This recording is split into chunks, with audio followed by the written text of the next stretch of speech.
Hello, everybody, and welcome to the Aggieville Alleycats podcast. Where come rain, shine, or anything in between, we're here to deliver to you the Kansas State sporting news that you so love. I'm Ace Edwards, right alongside Connor Baltazar. And welcome to this week's edition of the weekly recap. We're just going to be it's actually going to be a pretty short one. You know, we've said that multiple times and then end up with like 45-minute episodes, but we probably mean it this time. Feel free to yell us on Twitter if it's not. But we're going to be covering a little bit about the transfer portal for football, a little bit of men's basketball, a little bit of women's basketball, and then, of course, the wacky segment of the week. But let's go ahead and just start off straight ahead with the transfer portal. So we'll just talk about the players that have entered from K-State. There have only been 4 so far. Maybe there will be more after the bowl game. Who knows? But there have only been 4 so far. That is linebacker Crew Jackson, who is already committed to Arizona State. I think that happened like 6 hours after he entered the portal. No, it was not a long time at all. No. Connor Fox, tight end, who recently got an offer from the University of Louisiana Monroe, where former K-State receiver Tyrone Howell is. And yes, I still do miss Tyrone Howell, and I think he would have been insane in this offense. But I guess we'll just have to settle for him mossing Darrell Jones. It's an absolute shame that that's going to be like his only like true career highlight at K-State. Like he was criminally underutilized his 1 year here, and I think he would have really thrived this year. Yeah. Then quarterback Jaron Lewis, he entered the transfer portal, and then TJ the Wasp Smith entered the portal as well. I haven't seen anything about offers from either of them, but I imagine TJ probably stays FBS, probably goes to a G5, probably down south. But yeah, TJ, he put up some decent stats like in his career. He played some as a true freshman, got hurt. Never was the same. Yeah, his best season was last year. He had 29 tackles, 2 interceptions, a couple pass deflections, recovered a fumble. But this year didn't really do a lot. Only 15 tackles in 11 games, or 19 total, I suppose. Crew Jackson only ever did a little bit. He had 3 tackles, a sack, and a pick this year. Connor Fox, it's pretty crazy to me that he never got on the field more. He had 2 catches for 9 yards in his career and didn't have any receptions this year. And Jaron Lewis, of course, played last year a little bit and didn't really put up good stats at all. So, I mean, the guys that are leaving, TJ Smith is probably the one that hurts the most because we are going to be hurting. Yeah, we're going to be hurting at safety again. But I don't know. I will miss Crew Jackson. I thought he had a high ceiling, but it is what it is. As far as portal losses go, you can live. I think if you're Chris Kleiman with who is left so far. But I mean, still it does hurt to lose a guy, TJ Smith, just because he's been around for a while, but it is what it is. I'm hopeful that we can go out and improve in the portal. Yeah, I am as well. Like you said, the biggest loss here is definitely TJ. And that's, TJ was never bad. He was just never the same since his injury, which he was pretty solid pre-injury. After the injury, he was passable. Still could hit you like no one else on the team except maybe Kobe Savage. But, Crew, that's a bit damaging for linebacker depth, but at the same time, I'm not sure there was a real clear path to playing time for him. Connor Fox probably saw that he was a year older than Ben Sinnott and thought, Jaron got buried by the time he arrived here. So, yeah, I really hope that all these guys find a place that they can get playing time. I think Connor Fox, if he goes to ULM, probably will. TJ definitely will because he has P5 experience at safety. But as for, who we're gaining, we don't have any commits yet, and there's very little public information, and we're not in the business of, ganking paywalled information because that's how people make their living. So we will instead recommend that you go subscribe to KSO. They still have that $1 special for the first year, if I'm right. So I think so. I don't know. Probably. But yeah, go subscribe to KSO. They do really good recruiting work there. But yeah, that is the transfer portal for football done. Now we can move on to men's basketball.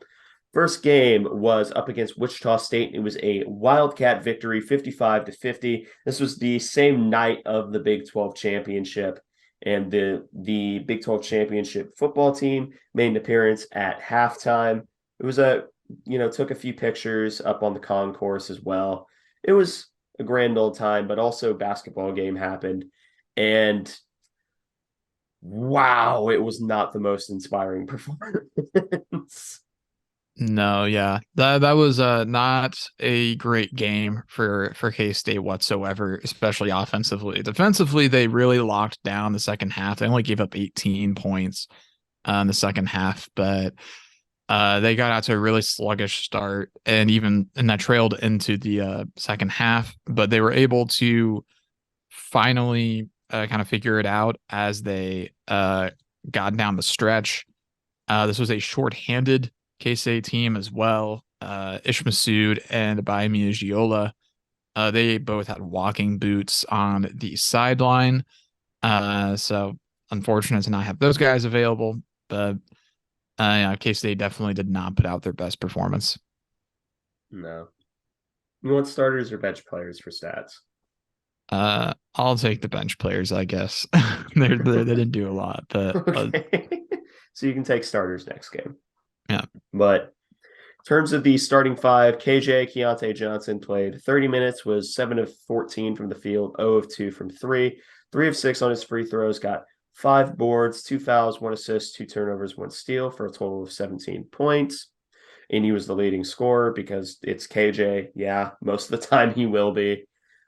Naquan Tomlin got 33 minutes, was 5 for 12 from the field, got 2 threes, 2 of 4 on his free throw attempts. That there's no way that someone his size and with his athletic ability should be as good as he is at taking threes, but I'll take it.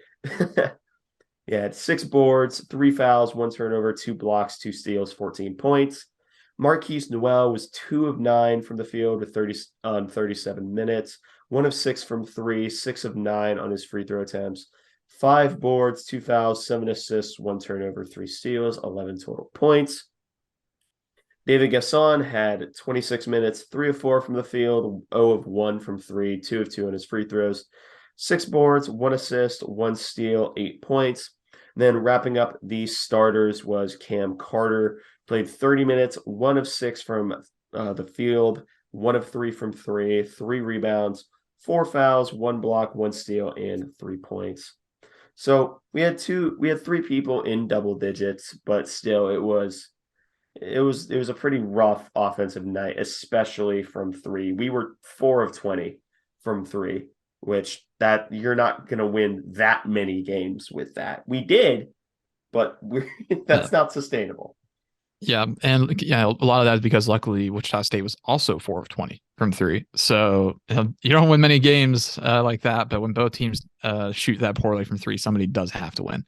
Yeah. And K-State, before this game, they were one of the better free throw shooting teams in the entire Big 12, and they did not shoot well from free throws this game. 62%, 13 to 21, not very good. Marquise Noel, 6 of 9. He missed a few key ones down the stretch. But yeah, getting to the bench players, we did have a shallow bench for this game with Baimi Giola and Ish Masood out. So Tyke Green logs the only 2 bench points of the entire game. He goes 1 of 3 from the field, 0 of 1 from 3, 1 rebound, 1 foul. The rebound was offensive. His only made field goal was a dunk. And then Desi Sills played 28 minutes, 0-4 from 3, 0-4 from the field, 0-3 from 3, 3 rebounds, 2 fouls, 4 assists, 2 turnovers, 8 block. And then Dorian Finister played 5 minutes, had 1 rebound, 1 turnover, and missed a shot. And that was it. But yeah, this is not the most inspiring performance. Marquise Noel does put up a great assist to turnover ratio, 7-1. That's fantastic. This year, through the 9 games K-State has played, he has a 8.2 assist to 2.4 turnover ratio right now, which is absolutely fantastic. That's one of the best ones in the country. And I think he's got to be pretty close to leading the country in assists. So he's having a really, really great season. But yeah, not a great night for K-State. One of the big things Wichita State did that I noticed during the game was they were just getting absolutely everybody back to defend. They'd send one or two guys maybe for an offensive board, but guys in the wings were immediately going back after a shot to defend against transition because they knew how much we thrive on those transition buckets and big dunks. But their mission was to defend that, and it mostly worked. We only had 2 fast break points. We did have 17 points off turnovers, but we really weren't able to get out and transition and go fast like we like to. And then put that on top of not shooting well, just 36% as a team, 20% from three. Just pretty difficult game to watch at times, and it only got worse in the second half because Wichita State was not scoring at all in the second half. K-State wasn't doing too well either. Got a little bit better late in the game when we need to clutch up, which at least that is something that this team can say is they are pretty clutch. They perform well down the stretch. But definitely a frustrating game against a Wichita State squad that I don't think is going to be very good this year. They're 4-4 at the time of this game, and they did not look fantastic at all in this match. And they're 4-4 as things stand. They have not played a game since K-State played them. So yeah, being 500 at this point in the season is not very good. Most of K-State's competition thus far this year has not been great, with the exception of like Nevada, LSU, and Butler. Like Cal is still winless, I think. Yeah, they are. And yeah, they're 0-10 now. They just lost to Eastern Washington by God. 2. They did put up a decent fight against number 4 Arizona, but they yikes, they are having a really, really bad season. It's shocking that Mark Fox has not been fired already. He'll be lucky to make it to Christmas at this rate. They are playing Butler actually coming up really soon, so that'll be a nice measuring stick, I guess, for K-State fans. But yeah, been a rough slate thus far for the K-State non-con for their opponents. But yeah, this Wichita State game was well attended. The atmosphere was really good, especially in the second half after the football team came in and got everybody more hype. Almost 9,000 people attended, which is a lot better than I thought it would be, given that we were down in Arlington and we had just won the Big 12 like 5 hours before. Yeah. So they did a good job getting people out to Bramlage. And if we hadn't had the Big 12 title, if the Big 12 title was a different day, then this game probably gets pretty close to a sellout, but just wasn't quite able to do that. Yeah. But yeah, that was the Wichita State game. Next up was up against the other Purple Wildcats. I have to be more specific. There are like 4. The Abilene Christian Purple Wildcats. This was an 81-64 dub, and also one of many instances of K-State fandom collectively deciding that ESPN Plus is responsible for all of the world's problems. Yeah, people were not happy at all with ESPN Plus. They've oddly, like, if you really think about it, they've been fairly reliable for the most part, honestly. Like I've never really had that many issues with them. This is like the first time in a while I've had an issue with ESPN Plus. But yeah, it was very frustrating to miss a majority of the first half, which I should have just gone through Hulu. I didn't realize that you could do that until too late. But I just listened to Wyatt Thompson's commentary until I could get into the game. But yeah, pretty fair. Being fair, it's not like we really wanted to watch that bit of the first half because it was awful. That is true. We missed probably the worst part of the game because we were not doing well for a while in this game. Pretty much the entire first half, although we did make a run to ultimately take the lead at the very end of the half. But yeah, we at one point we were down 21-10, and they were just shooting the lights out. It was not great. They ultimately end up shooting a very human 36.8% from 3, 45.5% from the field. That's Abilene Christian. but they got out to a very, very hot start, but that just was not sustainable. Yeah. No, it wasn't. You have the starters for K-State.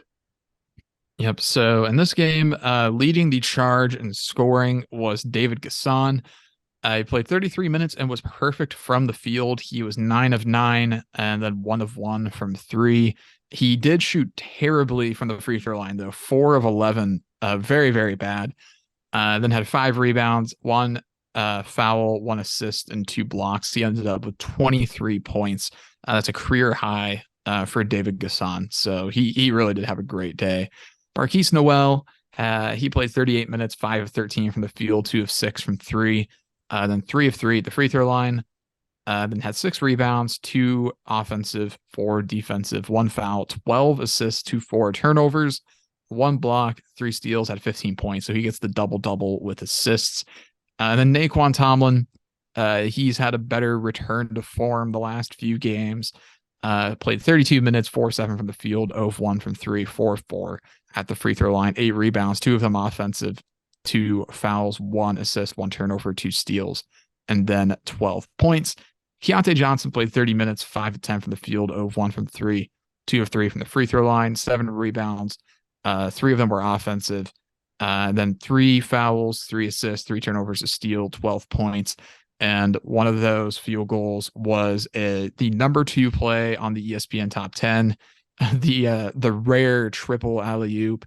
That was a play that will go down in the ages when Marquise Noel went off the backboard and left the ball up for either Cam Carter, Keontae Johnson, or Naquan Tomlin. Keontae Johnson was ultimately the one that threw it down, but Naquan Tomlin was right there behind him and made for a really funny and cool highlight. Yeah. And Cam Carter was the final starter. Went 3 of 5 from the field, 0-2 from 3, 1 of 2 at the free throw line, 2 rebounds, 2 fouls, 3 assists, a turnover, and 7 points for Cam Carter. Yeah, so starters did very well. All but one of them were in double digits scoring. David Gasson had an excellent day outside of free throws. Yeah, he completely tanked our free throw percentage for this game. At least, well, him and one other person really did. But yeah, that was not a great job for him at the free throw line. Yeah.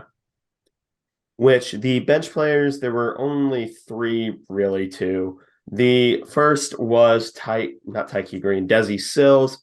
He played 24 minutes, 3 of 7 from the field, 0-1 from 3, 2 of 5 on his free throw attempts. So that's the other part of the tank there. 2 rebounds, 3 fouls, 3 assists, 3 turnovers, 1 steal, 8 total points.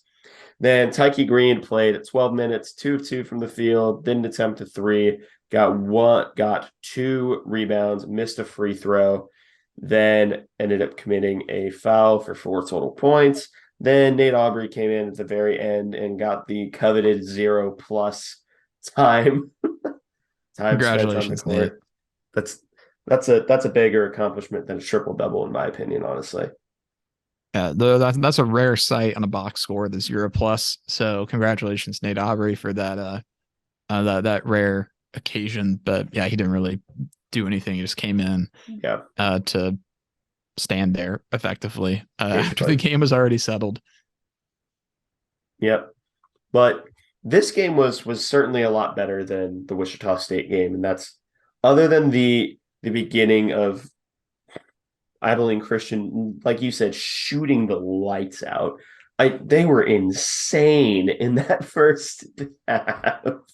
Yeah, it was crazy how well they were shooting for a while, and they even continued a little bit into the second half. But K-State really was the team that ultimately was able to stretch it out as the second half went on. They made it double digits at about the 15-minute mark, and then didn't really look back at that point. The closest it ever got after that was 11, and got as far out as 17, which I think was the ultimate margin that it stayed at by the end.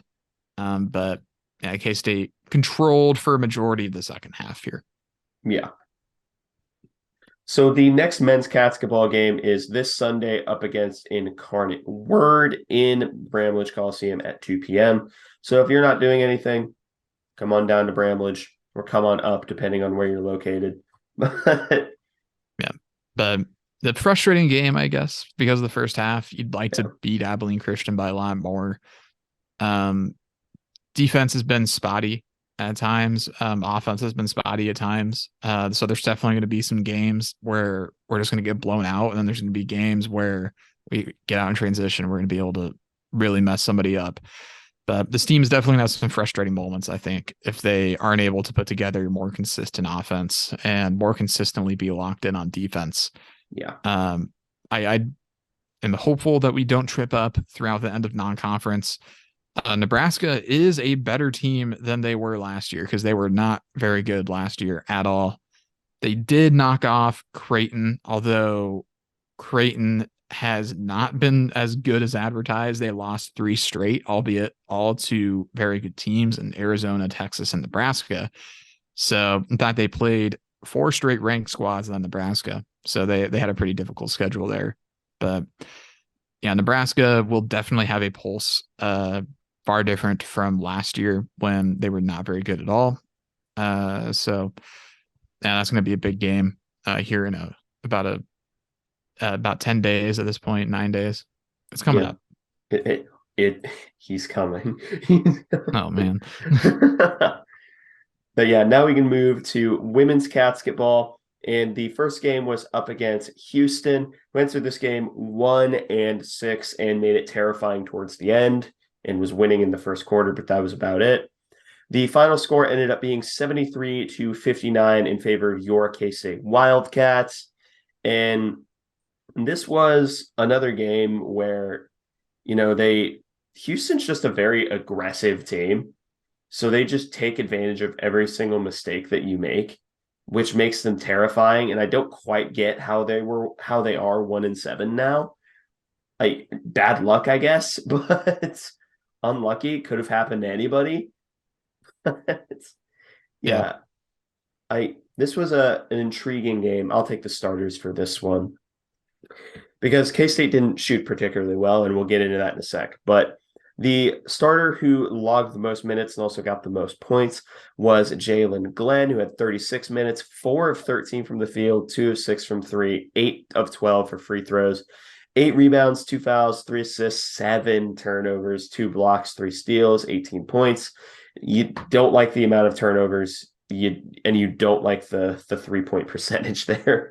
I guess the 3-point percentage is all right, but Field goal percentage isn't great. yeah, field goal percentage is not good. Serena Sundell played 34 minutes, 2 of 5 from the field, 1 of 3 from 3, perfect from her free throws, 6 of 6, 6 rebounds, 2 fouls, 8 assists, 2 steals, 11 points. Emily Ebert, 29 minutes, 2 of 6 from the field, 0 of 4 from 3, 3 of 3 from the free throw line, 4 rebounds, 3 fouls, 1 assist, 2 turnover, 1 block, 7 total points. Sarah Shamatzi, who's really, been hit or miss as a shooter, but when she's on, she's probably the best shooter on the team. And when she's not, she's fine, I guess. She ended up getting 20 minutes, 3 of 7 from the field, 0 of 2 from 3, 4 rebounds, 1 foul, 1 turnover, 6 points.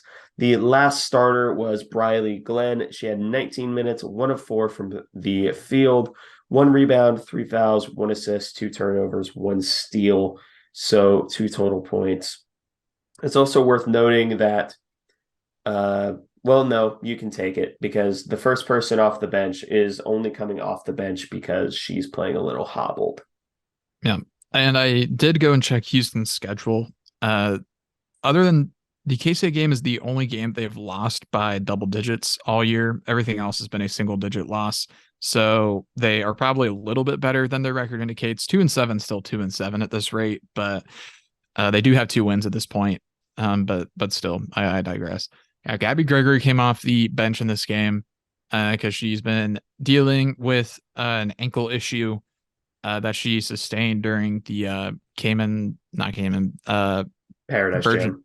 Paradise Jam. Yeah. You and I've both done that. Yeah. But Gabby Gregory goes 34 minutes, 6 of 13 for the field, 2 of 6 from 3, 7 of 8 at the free throw line, 5 rebounds, 2 of them were offensive, 1 foul, 2 turnovers, 2 assists, 1 steal, finishes with 21 points. So continuing her outstanding scoring season. To this point, she's averaging 20 points a game. So she's filling that void for scoring that we desperately needed. And so she definitely played through a lot of pain and had a pretty nice night. Then Eliza Maupin played 21 minutes, going 2 of 3 from the field, 6 rebounds, 2 fouls, a turnover, a steal, had 4 points. At least one of those was on a lob, as I recall. We've been throwing a lot of lobs to her just because she can jump very high. Yeah. Just go up and grab them. I'm waiting for her to yam one. I think she can do it. I'm waiting for the day. That would be pretty sweet. That would blow the roof off of Bramlage, I think, if that happened. But then Heavenly Greer played 4 minutes, made 1 shot on 1 attempt, 1 rebound, 1 foul, had 2 points. And then Taylor Lauterbach played 3 minutes, made 2 free throws, and had a foul, so had 2 points. And that did it for the lineup for this game. Yeah, this game got a little closer than you would like as it came to its conclusion. K-State was able to do a really good job in the second and third quarters against Houston, but Houston was able to make it able to narrow the margin in the fourth quarter a little bit more.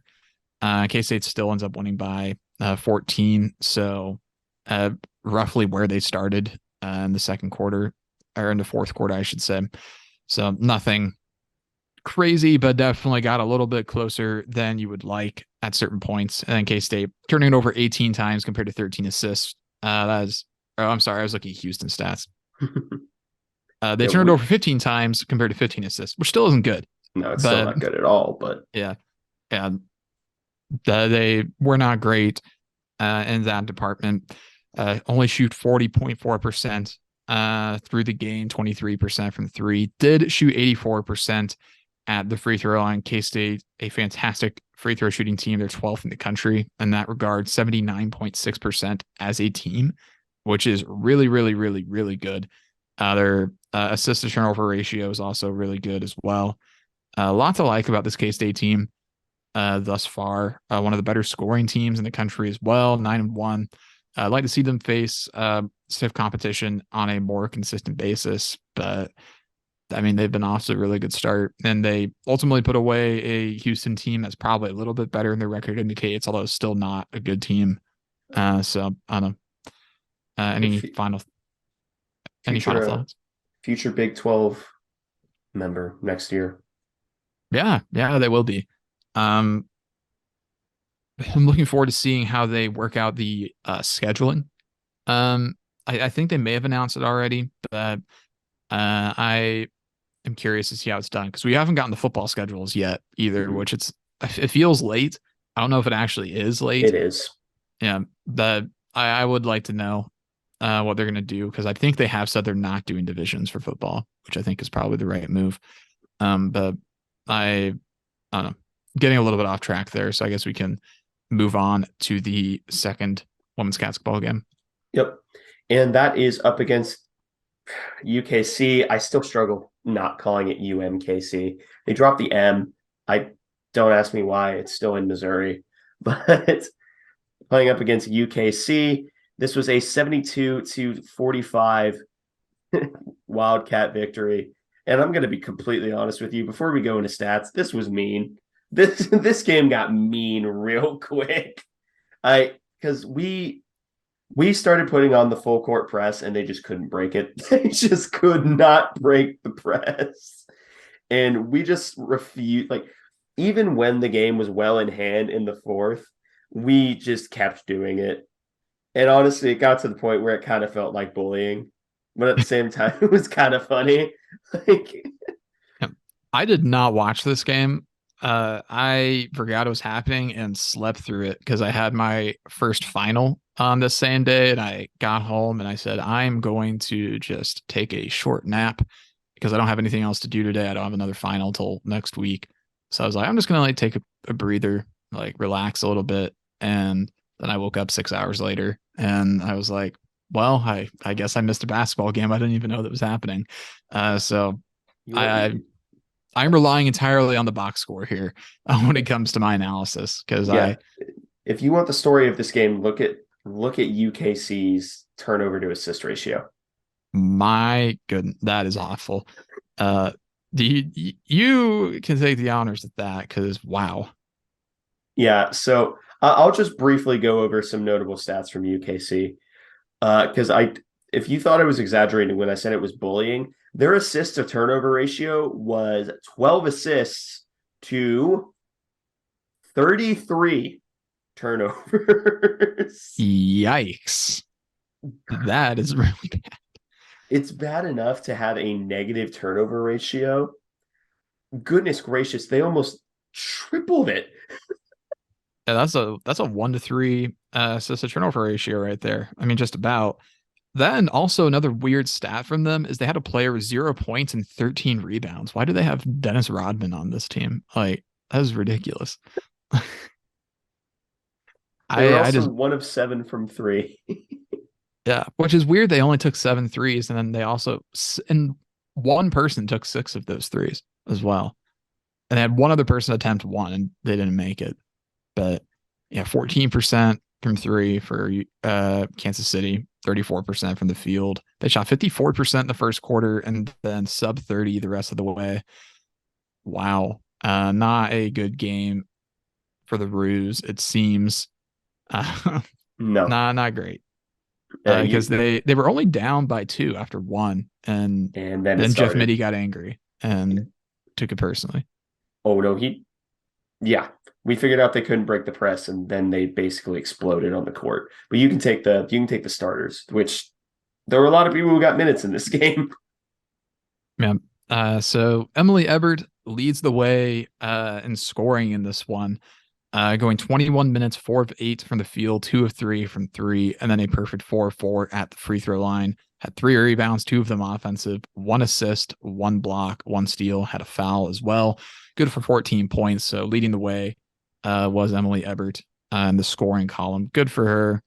And then following behind her was Gabby Gregory, who had one of her most modest outings on the season in terms of scoring. She had 12 points on 4 of 9 from the field, 1 of 4 from three, 3 of 4 at the free throw line, 6 rebounds, 2 offensive, 1 foul, 3 assists, 0 turnovers, and 3 steals. A lot of steals for the K-State team today.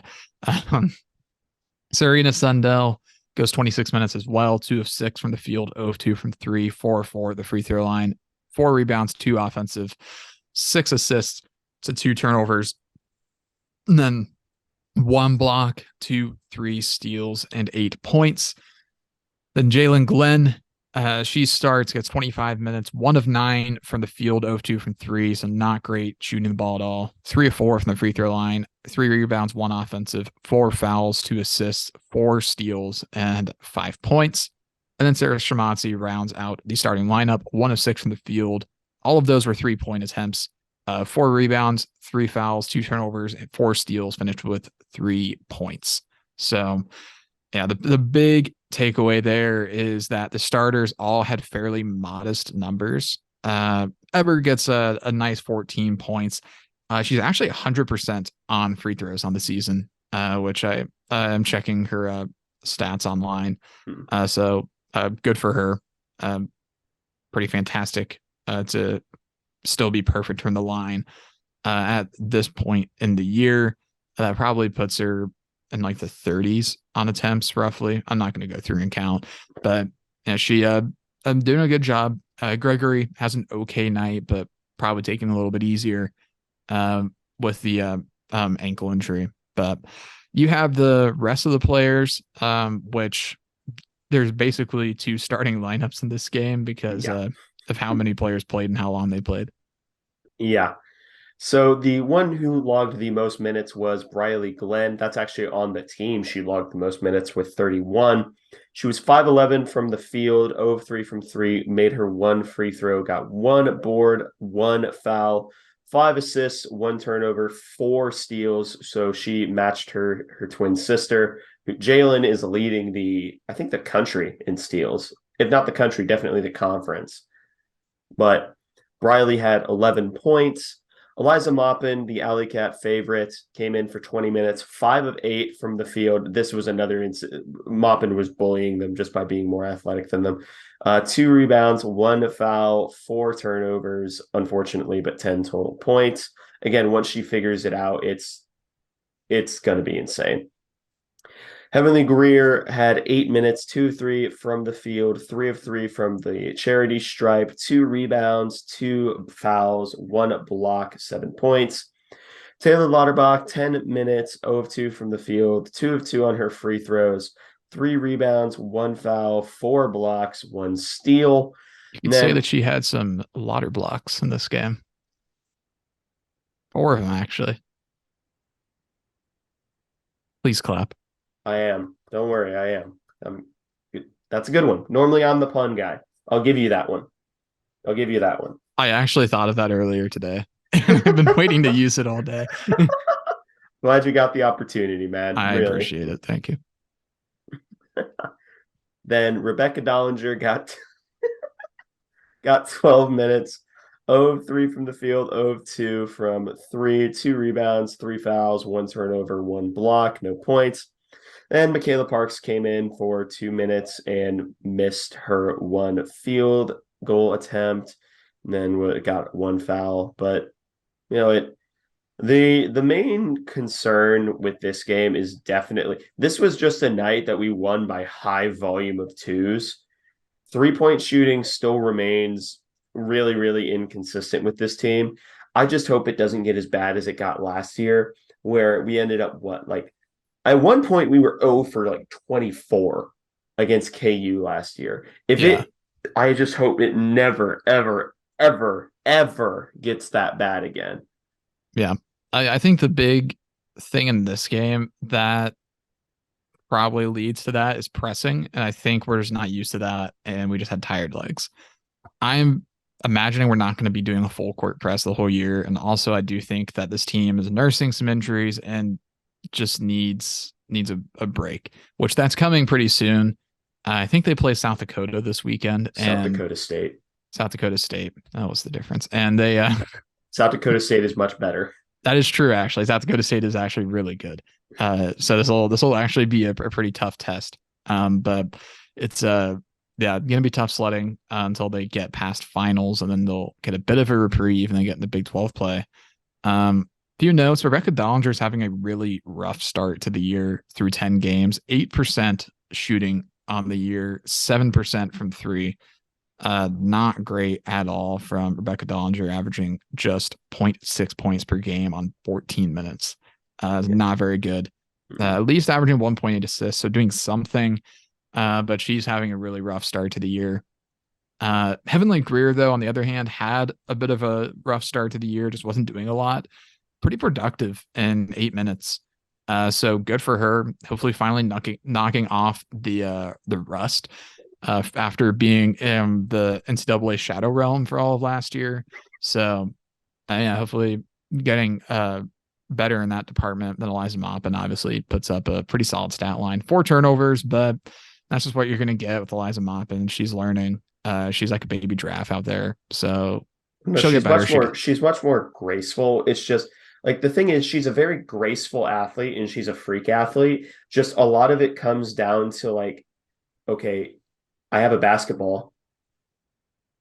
I guess that's what I'm doing now. Yeah, she was getting fed a lot and she just lost the handle.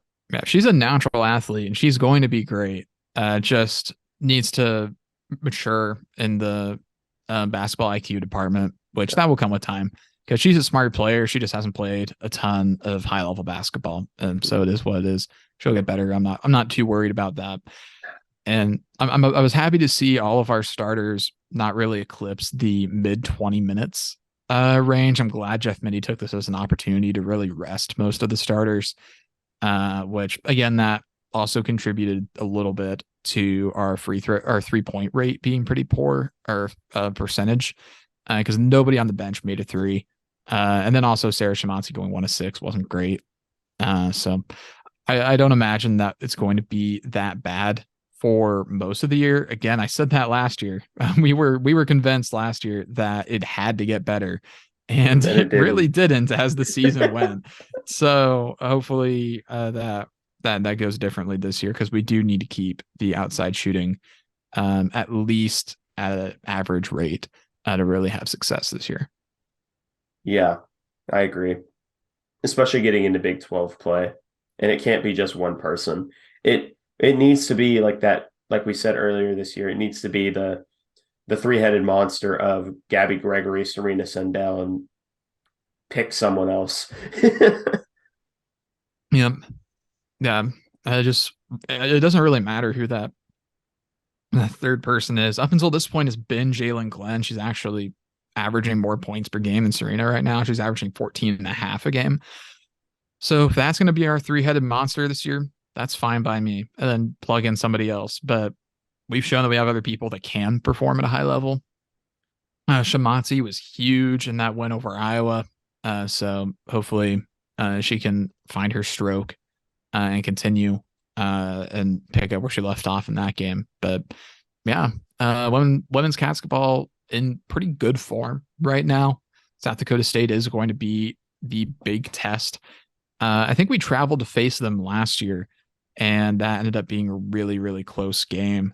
Yeah. So hopefully we're able to do a decent job against them. They are 5-4 this year, but they do have a win at number 10 Louisville, and their only bad loss really is at Washington State, and that's a pretty good Washington State team as well. They're 7-1. Yeah, this is not a pushover team whatsoever. The only issue with this game upcoming against South Dakota State is that it doesn't seem to be broadcast anywhere. Like I don't think there's no TV broadcast for it, which is really odd. ESPN Plus just did not pick it up.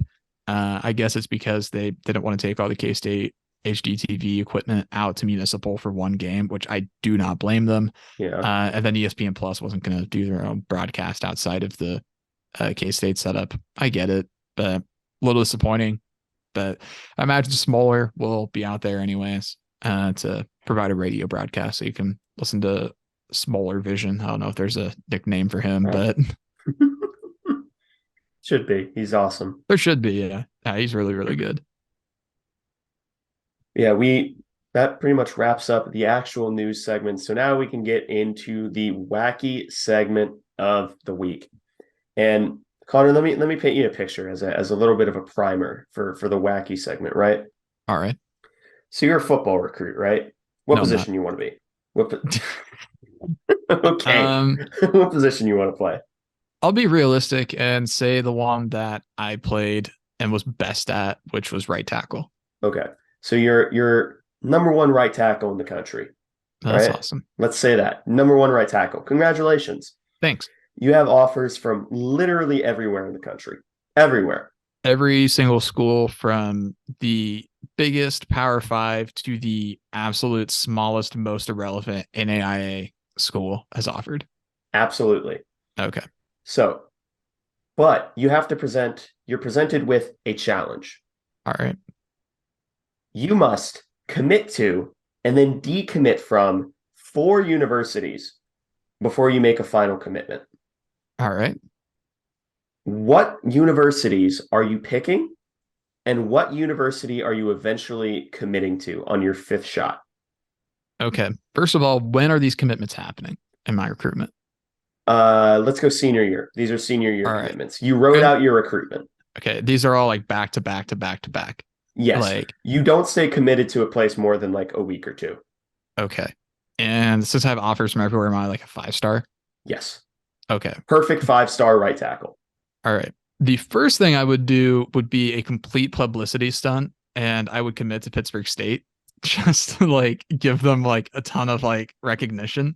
I'm not even like a huge Pitt State fan, even though I'm from Pittsburgh. Like I didn't grow up a massive Pitt State fan, but I just do them a solid and like commit there for a couple of weeks just for fun. Okay. Just like see what happens, like go on a recruiting visit and stuff and take some pics with Gus the Gorilla and chill at Carter Smith Stadium, I guess. All right. Then I would decommit, obviously, because I'm not going to go to Pitt State if I'm a 5-star. And then after that, I would probably go to exclusively D1 FBS at this point. I won't screw with people as much anymore. The first school that I would pick to commit to would be Wichita State, of course. I'm just kidding. And they don't have a football team. I would probably first go with Alabama.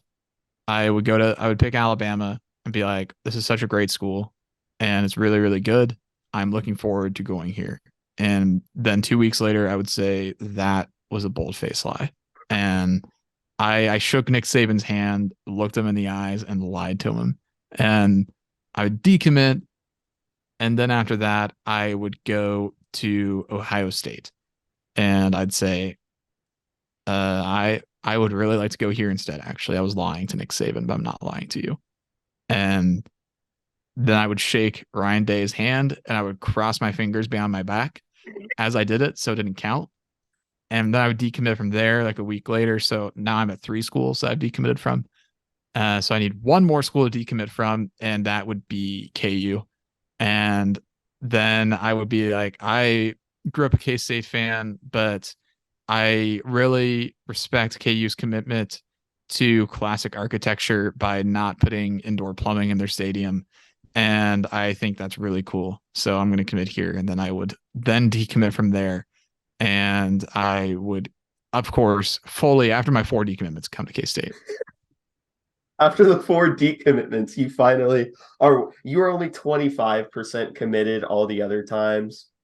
Now Yeah. you're 100, no, 1,000% committed to the I am Kansas State. 1000% committed to the University of Kansas State, is what I would say in my Twitter notes or my my iPhone notes screenshot that I would put on Twitter, along with some very grainy Google stock images of Bill Snyder Family Stadium.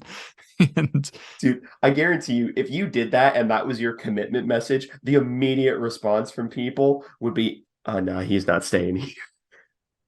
correct. And then I would surprise everybody by staying there. And then I know that would be like one of the stories of college football, and everybody would be like, this guy lacks commitment and is like a terrible person, obviously. And it would all just be a bit the whole time.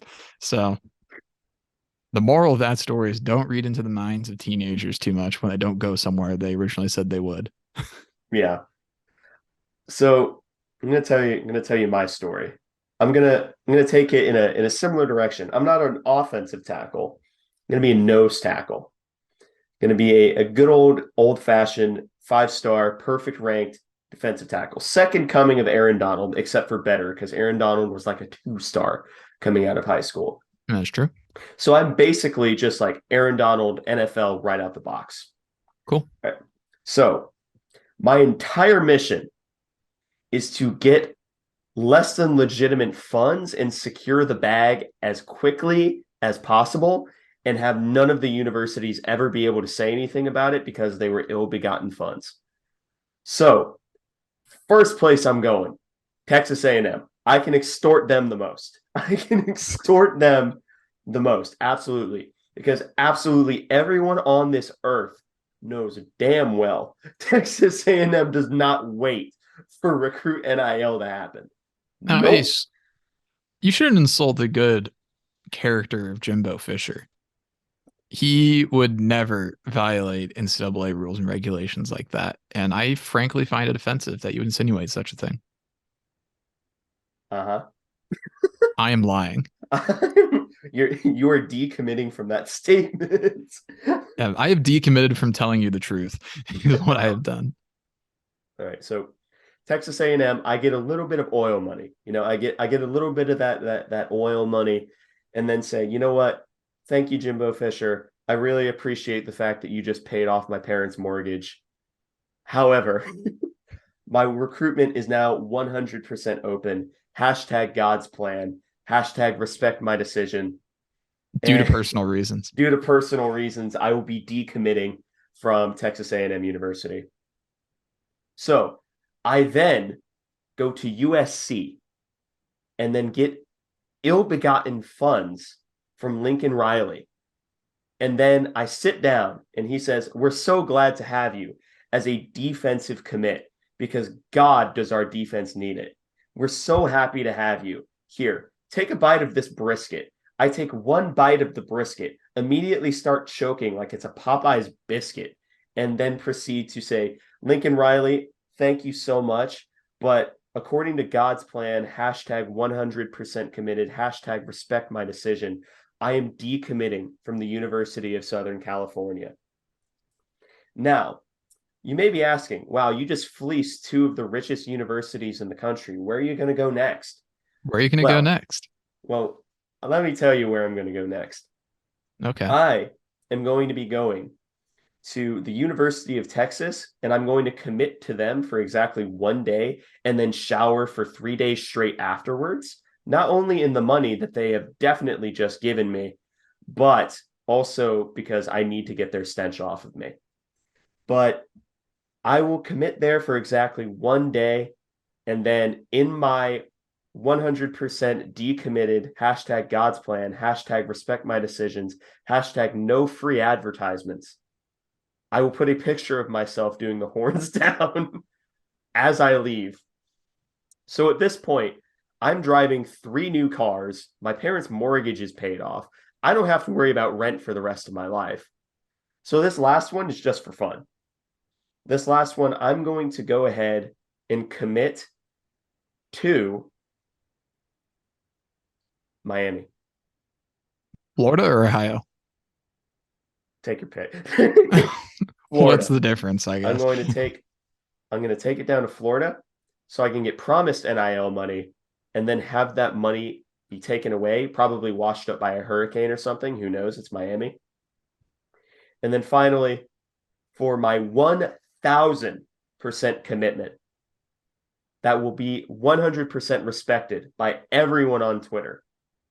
I will be committing to Kansas State University to play nose tackle and break every single defensive record, including interceptions, at nose tackle. So not only am I set for life, I don't have to play a down in the NFL. I don't have to play a single down in the NFL because I just ganked the richest universities in the country's money, and there's not a single thing they can do about it. I get to play for the best university in terms of campus in the country. 100% committed. But I will respect your decision. There are like 3 people that stayed through that entire thing. And I respect their decision as well. But no, yeah, I like that. And that also brings up the sub point of how every single recruit has the exact same language and all of their like recruitment related dealings. I love how there's like this universal like code or like uh